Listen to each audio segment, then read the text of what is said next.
નમસ્કાર. આજે હું વિડીયો બનાવી રહ્યો છું કે ઘરે જે કાચી કેરી છે એ કેમ પકવવી નેચરલી રીતે. તો આ બોક્સ છે કેરીનું જે આપણને રૂટીન મળતું હોય જે પેકિંગમાં. મારી ઘરે પણ હું એ જ કેરી મૂકું છું અને મેં ઘણી બધી જગ્યાએ મોકલેલી છે જે કેરી સેમ એ જ બોક્સ છે મારા માટે. અને એમાં આ રીતે જે પેકિંગ આપણને મળતું હોય તો આ પેકિંગ છે અને આ રીતની કેરી છે. આ ફળ છે અને ફળમાં તમને જણાવું કે જે મારા ગામનું જે ફળ છે તો એ જે તારડાની જમ્બો ફળ આવે એના કરતાં મીડિયમ સાઇઝ હોય છે. અને આ સાઇઝ હું તમને કહું કે આ જે બે કેરી છે એ બે શાંખ છે જે આંબે પાકેલી છે. જો આંબે પણ આ સાઇઝની કેરી પાકતી હોય તો આ કેરી બીજી કોઈ પણ હશે પાકવામાં વાંધો નહીં આવે.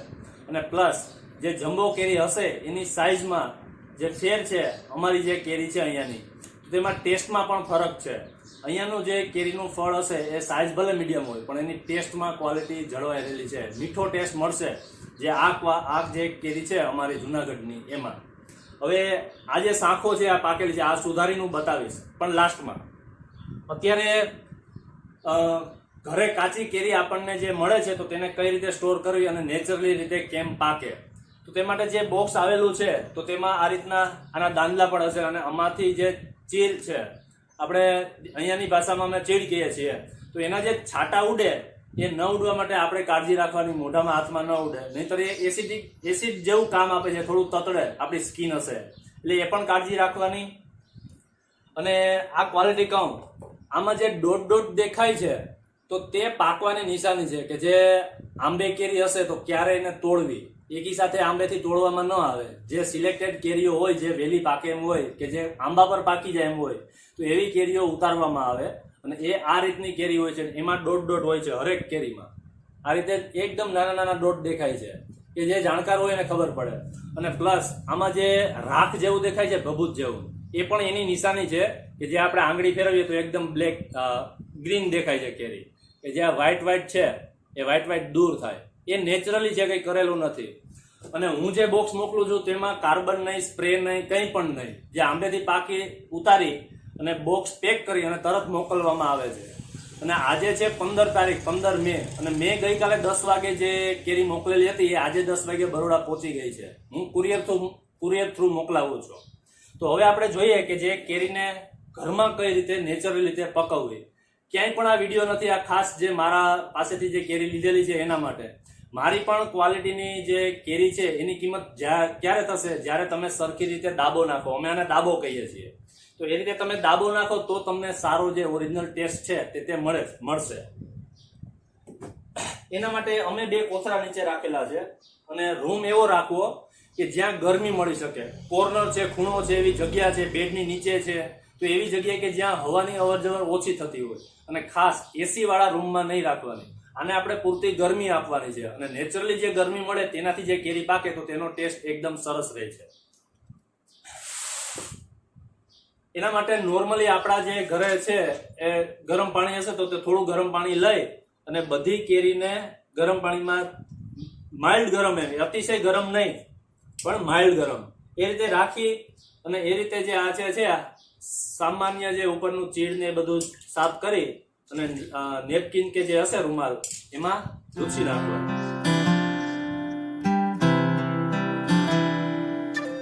ગરમ પાણી છે માઇલ્ડ આ ડોલમાં મેં રાખેલું તો એને ગરમી મળી રહે છે મૂકતા હોઈએ ત્યારે. આપણે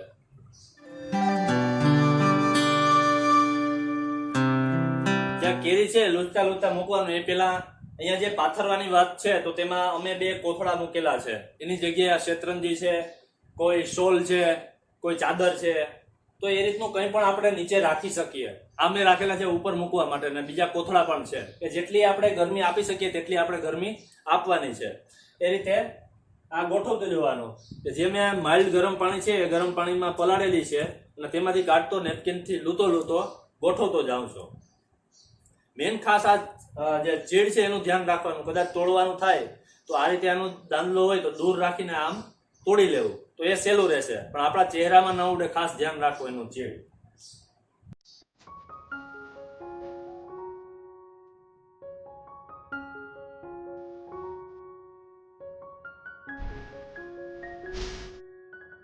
જે કેરી છે એ નેચરલ પાકશે અને જ્યારે પાકશે ત્યારે પણ કઈ રીતે રાખવો. દાખલા તરીકે આમાંથી બધી કેરી એકસાથે નહીં પાકશે એટલે શરૂઆતમાં ઉપરથી પાકશે અને પાકવાની પદ્ધતિ એ છે કે અંદરનું ગોઠલું હોય એની ફરતી બાજુથી કેરી અંદરથી પાકતી આવતી હોય અને ઉપરથી પાકે એટલે આપણને અહીંયા પીળું પીળું દેખાય અને નીચે કાચી હોય તો એ સુધારવાની નહીં. જ્યાં સુધી આખી આપણને લાગે કે પાકી હશે તો જ એ કેરી લઈ અને સુધારવી, નહીતર આપણને ખાટી લાગશે. ઉપર પાકી હશે અને નીચે કાચી હશે. હવે હું જે શાક બતાવું છું આ 3 કેરીમાં કંઈ ફરક નથી, પણ આ 2 કેરી આંબે પાકેલી છે એનો કલર આપણને દૂરથી એમ જ લાગે કે ગ્રીન છે, પણ એવું હમણાં સુધારીશ ત્યારે ખબર પડશે કે એ શાક છે, પાકેલી કેરી છે. અને આના કરતા આંબે પાકેલી કેરીનો જે ટેસ્ટ હશે એ સારો હોય. અને આજે સાઈઝ ભલે મીડિયમ હોય પણ આનો ટેસ્ટ છે એ બેસ્ટ છે. એટલે આ કેરી જ્યારે પાકવાની થાય ત્યારે એટલી જે ગરમી આપણે આપતા હોય એટલી ગરમી આપવાની નથી. ત્યારે જેમ પાકતી જાય એમ ગરમી ઓછી આપતી જવાની. એટલે ઉપરના જે ઢાકેલા હશે એ આપણે નીચે એટલે સમય જતા એ ઉતારતા જવાના અને છેલ્લે એમ લાગે કે બધું ઉપર પીળું થઈ ગયું છે તો કંઈ ઢાંકવાનું પણ નહીં. અને જો વધારે પાકી જશે એકદમ તો એ આગળ જતા વધારે પાકેલી કેરી પણ મોરી પડતી જાય ટેસ્ટમાં. એટલે બેસ્ટ છે કે જે આખી પાકી જાય ત્યારે આપણે ખાવામાં આવે. અને ખાસ એ કે આ જે વિડીયો છે એ સિટી વાળાને ખ્યાલ નથી કે એક્ઝેક્ટ આ કઈ રીતે ઘરે રાખવું. બહુ ઈઝી છે એકદમ ને ઘરે આસાનીથી થઈ શકે. પણ જે બજારમાંથી લાવતા જે પાકી કેરી છે તો મારી સલાહ એ છે કે ન ખાવી જોઈએ. એ કાર્બનથી પકવેલી હોય છે, સ્પ્રે મારેલી હોય છે અને હીટ આપેલી હોય છે, જે નેચરલ નથી. આપણા હેલ્થ માટે એ નુકસાનકારક છે. એટલે બને ત્યાં સુધી તમે ક્યાંયથી પણ લ્યો, કાચી કેરી લો, પોતાના ઘરે આ રીતે રાખો, વાટ જો વેઇટ કરો 4-5 દિવસની પાકવાની અને પછી જે પાકશે તો તમને ઓરિજિનલ ટેસ્ટ મળશે. એટલા માટે મારી સલાહ એ છે કે પાકી કેરી ન ખાઓ અને પોતાના ઘરે આ રીતે કાચી કેરી રાખી અને એ જે પાકે એ ખાઓ. ભલે પાકવામાં વાર લાગે, પણ પાકવામાં વાર લાગે એનો મતલબ કે કેરીમાં તકલીફ નથી, પણ નેચરલી છે એટલે વાર લાગે છે. એમાં સ્પ્રે કે કાર્બન મૂકેલું નથી.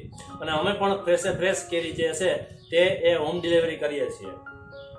અને બીજી પદ્ધતિ એ છે કે તમે કોઈ પણ ખોખું જે તમને મળ્યું હોય તો પેક ખોખામાં રાખો, એને 4 દિવસ સુધી ટચ ના કરો, ઉગાડો નહીં, ખોલો નહીં, એ ના કરો તો તેમાં પણ પાકી શકે છે કેરી. આ જ પદ્ધતિ એક જ છે એવી નથી.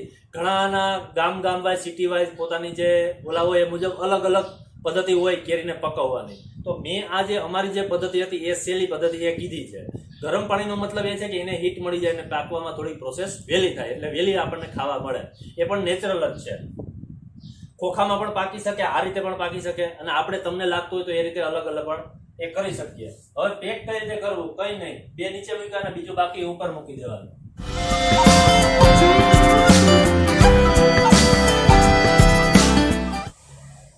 અમારી પાસે કોથળા છે, તમારી પાસે કપડા હશે, ગોદડું હોય, બ્લેન્કેટ હોય, શેતરંજી હોય, કંઈ પણ છે તો તે રાખી શકીએ.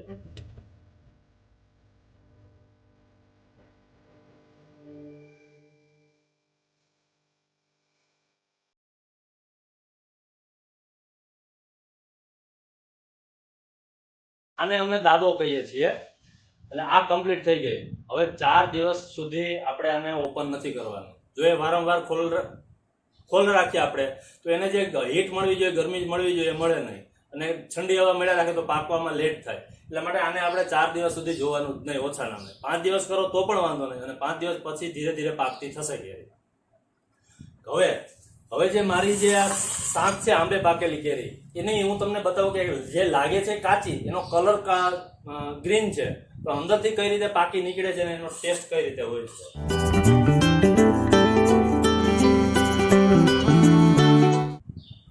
વ્હાઈટ લાગે પણ આના જેવો ટેસ્ટ ક્યાંય ન મળે. આ અફલાતુન જે આંબે પાકેલી જે શાક છે એ આ છે.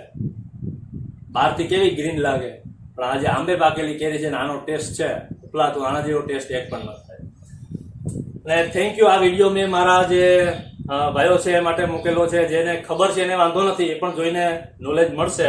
પણ જેને ખ્યાલ નથી, સિટીમાં રહે છે કે કઈ રીતે કરવું, જે દર વર્ષે પાકી જ કેરી ખાય છે, તો મારું કહેવાનું છે એક વખત આ ટ્રાય કરો તો તમને ઓરિજિનલ ટેસ્ટની ખબર પડશે. અને બહુ અઘરી નથી આમાં. અને મારી ફેસબુકમાં પેજ છે કે જે બી ફ્રેશ ફાર્મ, તો એ જે ફાર્મ લગતી જે આઈટમો છે, પ્રોડક્ટ છે, તો અમે સેલ કરીએ છીએ. અત્યારે અમે કેરી મોકલીએ છીએ. તો ખાસ તમારા એવા ફ્રેન્ડ કે જે આ કેરીની જે પાકી કેરી ખાતા હોય અને જે કાચો દાબો અમારી ભાષામાં એ મૂકવા કરવા માંગતા હોય તો એને શેર કરજો. Thank you.